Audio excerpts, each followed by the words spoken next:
Magandang umaga mga ka-farmers, mga ka-viewers from Luzon, Visayas at Mindanao, pati sa abroad at sa ibang bansa. So update po tayo sa mga pananim natin na kamatis, kung saan ito po'y napinsala no, sa sunod-sunod na mga pag-ulan sa mga nakaraang araw.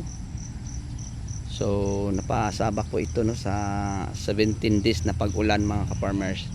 Sa awa ng Diyos, ngayon hindi naman natin masabi mga ka-farmers na ang ating kamatis ay maganda.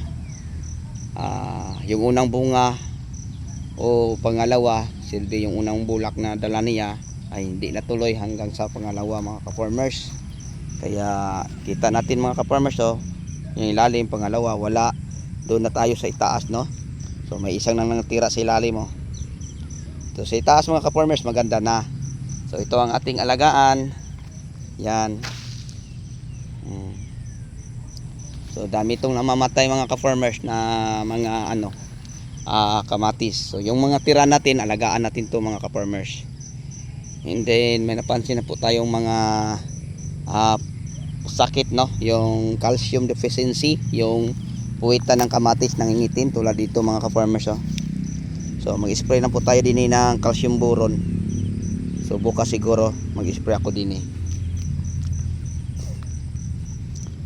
dahil na-stress yung mga ka-farmers sa matinding pag-ulan, tapos may bagyo pang Maymay na halos isang linggo walang tigil ang ulan, araw at gabi. So mula sa July 28 hanggang sa August 14 mga ka-farmers.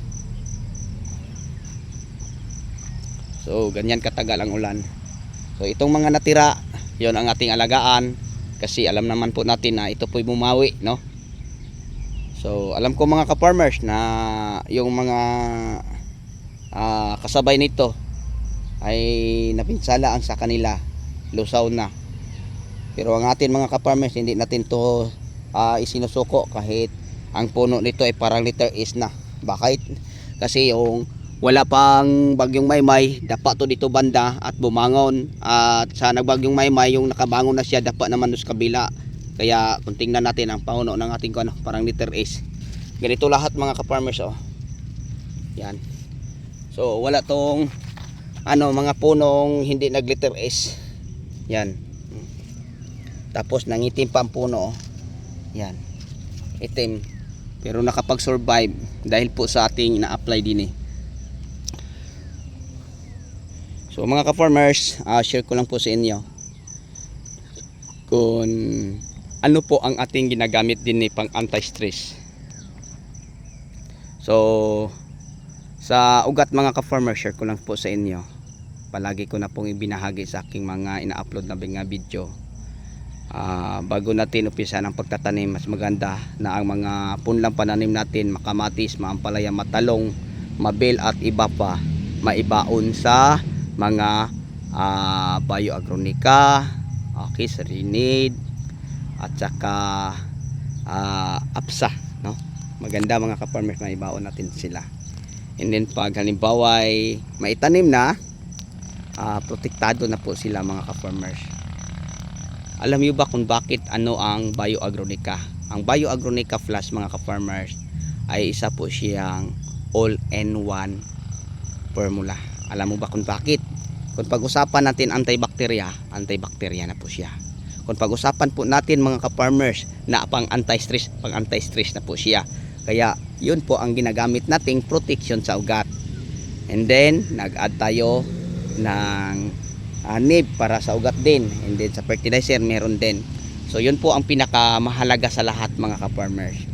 Sa habang maliit pa ang ating tanim, ang target po natin ay ang ugat at ang puno. Ang ugat paramihin, ang puno patibayin. Ano po ang pangpatibay no sa puno po ng ating mga kamatis at pangparami ng ugat? Okay, so pag gumamit kayo mga ka-farmers ng Wokosim granule, yon makakatulong na din sa pagpatibay sa ugat. And then meron ka pa ng Neve Ultra pangpadami ng ugat at saka Apsa 80 pangpatibay din sa puno at saka pangpahaba ng ugat. So yun po mga ka-farmers, kumpleto ang ating ginagamit. May dinidilig at may sinasaboy o binabaon o nilulusaw yung Wokosim granule. So yun po ang ating gamit mga ka-farmers. Tapos pag maging ganito na, pwede na tayo din mag-spray ng mga biostimulant para ibubus ang resistensya at malabanan sa ating mga kamatis ang matinding pag-ulan o mga hampas ng hangin o pag-atake sa insekto, para kung mayroon man hindi lala mga ka-farmers at hindi sila masyadong ma-stress. So ngayon mga ka-farmers, ito nakaka-recover na, ina-atake na naman po no, sa uod ang ating kamatis. So yun, uod na umaatake mga ka-farmers, itong harabas yan. So yung harabas kaya itong puksain no, sa Exalt, no? Kaya itong puksain sa Exalt. So mga ka-farmers, yun lang. Ugaliin ninyo bago kayo magtanim. Yung mga funla ninyong kamatis, ilulubog ninyo sa Bioagrinica. Kung walang Bioagrinica, Serenade. Kung walang Serenade, Apsa. Ilulubog ninyo ang inyong mga punla. Kasi pagtanim pa lang mga ka-farmers, diretso ng mabuhay kahit mainit man ang panahon. No, kung medyo ano siya sa araw, pagkahapon, madali lang silang makaka-recover dahil naiano mo sila sa pang anti-stress. So tingnan niyo mga puno ng ating mga kamatis, oh. Balikta tagka liter is. Yan. Pag ganun mga ka-farmers, oh, ganyan ang puno din ni banda, tapos na ganyan, ni ganyan. Oh. Yan. Tapos ang mga unang bunga isa lang ang natuloy, sa taas isa din. So ang pag-asa natin dito isa. So may bunga na pero konti lang. Dapat mga ka-farmers yung ganito kong edad nasa 37 nasa tag 10, 15 na ang bunga. Pero okay, ito mga ka-farmers nag-recover pa. Kaya konti lang ang mga bulaklak nating makikita, no? So nakapag blossom booster na po tayo para po magtalbos yan ng panibago and then magbulak. So ngayon, ito na ang pansin nating mga bulaklak, no, sa bagong talbos. Ito sana ngay hindi ito mapinsala mga ka-farmers, kasi ito na naman po ang ating asahang tumama sa magandang presyo. Yan.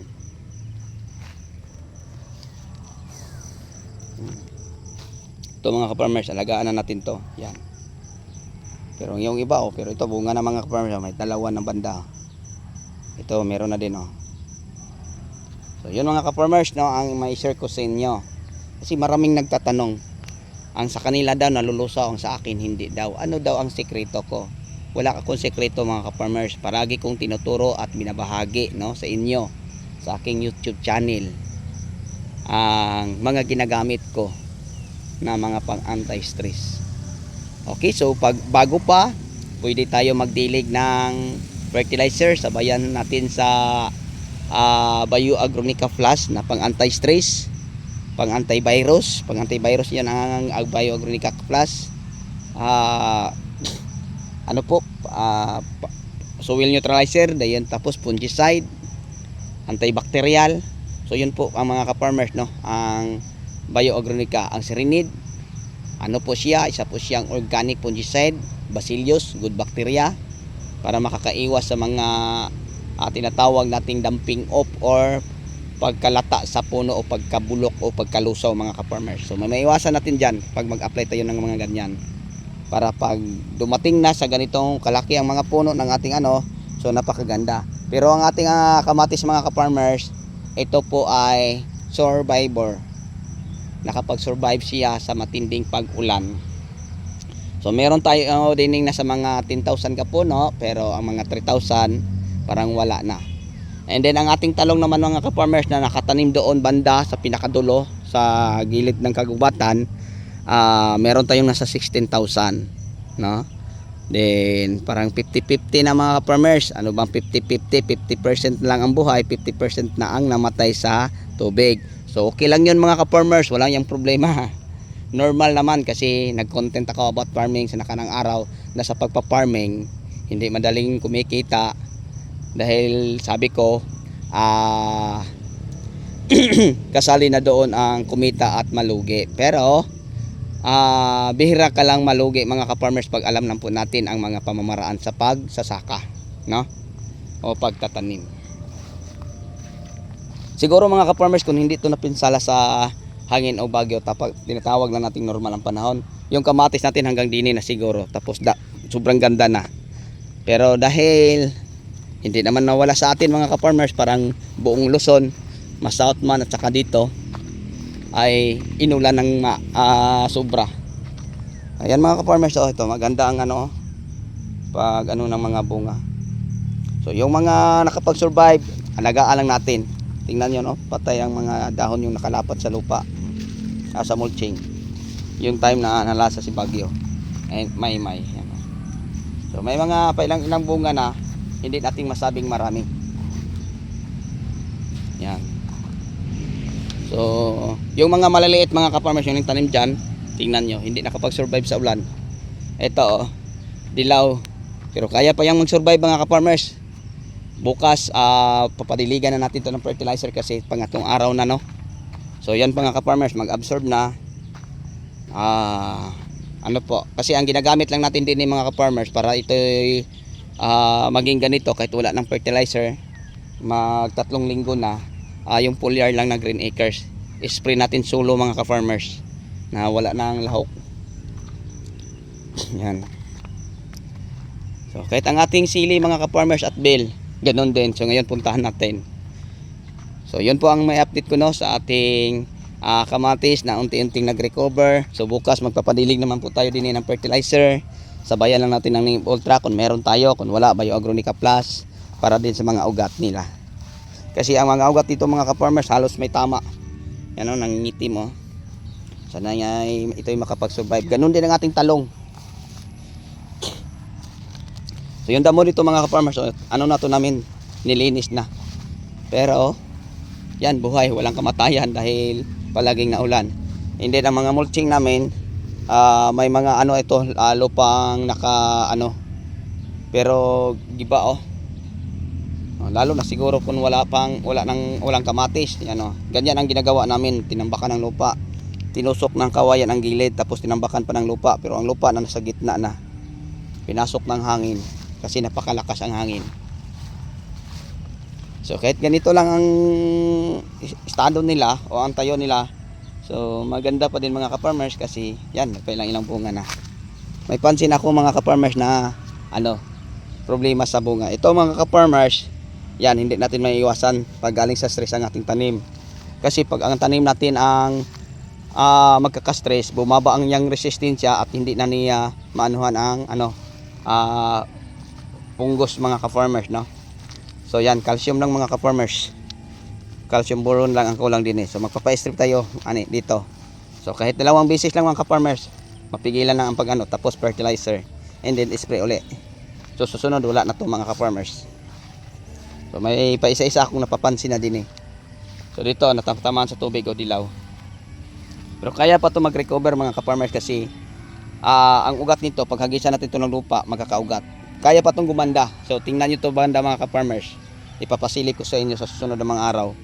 Hagisan ko ito ng na lupa, yung kasi parang putik pa, basa pa. Hindi pa ito sipuli, yung mga buhagag, and then ng fertilizer. Pag once na makakaano sila ng fertilizer, kaya pa yan itong mag-recover mga ka-farmers. Kahit ganito, kaya pa itong mag-recover. Kasi palagi itong nabaha hanggang tuhod ang tubig din, eh. No? Wala to sila sa tubig mga ka-farmers, tapos tinatalian lang namin. So ngayon nandito na po tayo sa taniman natin ng sili. Yun ang ating siling sigang, maraming nabali. At saka ang ating bell pepper mga ka-farmers, may mga bali din. Yan, no? Maraming bali ito mga ka-farmers. Yan. So nakapag-spray na po tayo din, eh. So ang pinapa-spray natin, Daitin Atracol Green Acres. Diyan, Daitin Atracol Green Acres. Pero yung nanalasa ang bagyo, Green Acres lang. Ayan mga ka-farmers, may mga napapansin akong mga maliliit na bunga. Wow. Yan, oh. Linis na lang ang kulang din, at saka pusti. So hindi kami nakapag-pusti mga ka-farmers, atay wire dahil po nag-harvest kami 2 araw, no? So kapon nag-harvest kami, ngayon din nag-harvest, hindi natapos.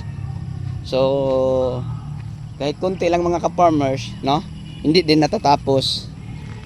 Yan, nakakatuwa ng mga ka-farmers kasi dami ng mga maliit na bunga ang ating ampalaya bill. 1, 2, 3, tatlo. Dito, may dalawa. Yan mga ka-farmers okay. Dini lay, tingnan niyo ilan Yan. So kahit nakadapa mga ka-farmers, nakabunga pa din. So yun po ang may update ko sa aking mga pananim. So maraming nagtatanong, sir, anong ginagamit mong pang anti-stress? So share ko lang po sa inyo mga ka-farmers, kung panoorin niyo ang aking video, tapusin ninyo, no? Kasi kung hindi ko mabanggit sa sa pag-umpisa ko sa pag-share ng konting kaalaman sa inyo, baka sa bandang huli masabi ko. Okay, so ulitin ko, pang anti-stress po natin mga kapwa ko ka-farmers, kung malaki na, mga ambisyon, cogen or smart, no, yung mga biostimulant na and then pag maliit pa, bago pang mga tanim, ayan po, Bio Agronica Plus all-in-one formula. Kung pagsabihin natin fungicide na po siya. Kung sabihin natin pang antivirus na po siya. Sabihin natin pang soil neutralizer po siya. Kung sabihin natin pang anti-stress na po siya. So yun po ang kagandahan sa all-in-one Bio Agronica Plus or Serenade or APSA. Yan, maganda yan gagamitin sa ating mga pananim. So yun ang ating gagamiting pang anti-stress sa mga bago nating tanim, kalilipat tanim na mga gulay tulad ng talong, ampalaya, at saka sa kamatis, sa ating bell pepper to or siling sigang. So yan mga ka-farmers, alam niyo mga ka-farmers, yung hindi pa nanalasa ang bagyo, ang talong natin, share ko lang po sa inyo doon sa kabila, kahit isang puno mga ka-farmers, no? Kasi ang planting distance natin hill to hill, simula sa isang puno papunta dyan is kalahating metro. Wala kang makitang namamatay kasi halos umaga hapon ko iniikutan, hinuhulipan ko ang pinuputol sa insekto. Kung meron man siguro mga ka-farmers, pinakamarami sa 16,000 kapuno, 10, no? Parang ganun lang. Ganun din ang ating bell pepper mga ka-farmers, ganun din. Pero yung ito'y binagyo, yan nabali. Tapos may bunga pa naman mga ka-farmers yan, kawawa. Ito nabali. Itim na mga farmers pero buhay pa. Bakit? Dahil po sa anti-stress na ating ginagamit. Itim na ang kanyang puno, tingnan mo, itim na. Lapitan natin, itim na. Pero ba't buhay pa? Dahil po sa mga pang anti-stress na ating ginagamit, no? So yun po ang kagandahan mga ka-farmers. Kaya nga payo ko sa mga baguhan or mga matagal na sa pagpa-farming, hindi porke na alam lang natin ang pagtatanim, mas maganda na alam po natin kung ano po ang gagamitin na mga product para po sa ikabubuti o makakatulong sa ating tanim. And then tapos kung meron kang matutunan ng mga pamaraan o diskarte sa paghahalaman, pwede gagawa ka ng social media katulad sa atin para makakatulong tayo, hindi lang sa mga taong malapit sa atin, pati na rin sa mga tao na nakapaligid sa atin o sa iba't ibang panig ng ating bansa. So mga ka-farmers, share ko lang po sa inyo. Kaya ako gumagawa ng content about farming para makakatulong ako una sa mga taong malapit sa akin at saka sa mga tao na katira kahit saan man sa panig ng ating bansa o sa ating mundo. So yun po mga ka-farmers. Ito ay inobserbaran pa natin to mga ka-farmers kasi parang balat lang ang natira bali. Hindi pa natin tuloy kasi may mga ganito namang mag-recover mga ka-farmers. Yan tingnan to kasi mabuhay na to mga ka-farmers Napakainit, 3 araw na. Yan. Sayang sayang na. May dala na siyang malit na bunga tapos nabali pa. So yun lang po ang ating bell pepper, may mga malit na bunga. Ang ating mga kamatis ganun din, at saka ang ating siling sigang banda dyan, yung medyo siling sigang dyan. So ito ang ating bell pepper Okay, so may nagtatanong kung may kulot ba ito. Hindi naman mawala mga ka-farmers. So pag may kulot, binibya lang. So walang fertilizer, pero tingnan nyo ang talbos. Napakaganda. So nakapag-spray na tayo dahil ng Tracol, bukas uulitan na naman po natin. So pulyar natin dire Green Acres at saka ano po Peters na Blossom Booster ang ating ginagamit. Okay, so hanggang dito na lang po tayo, no? Maraming salamat. Bye-bye and God bless. Sana may natutunan po kayo sa ating ginagawang content kung ano po ang pinakamagandang pang anti-stress lalo na sa bagong tanim at saka sa may bunga na. So ulitin ko, huwag nyo kalimutan, hindi ako nagpro-promote, hindi ako binabayaran. Ako po ay user lang na handang magbahagi ng kunting kaalaman lalo na sa mga baguhang mga farmer, except lang sa hindi na tumatanggap, no, ng mga advice or ibinahagi kong kaalaman. So wala sa kasabihan na gayahin nyo ang style ko o tularan ninyo ang ano ko. Ako lang po ay nagbabahagi sa inyo, except lang sa mga magagaling na, sa mga willing matuto sa farming. So kung tanungin nyo ako bakit nakapag-survive ang mga pananim ko, ito ang mga ginagamit kong pang anti-stress, ito ang mga ginagamit kong fertilizer. Okay, so sa fertilizer, pangpatibay sa puno, pangparami ng ugat, wukusing. Okay, para protektado ang ugat, protektado ang puno.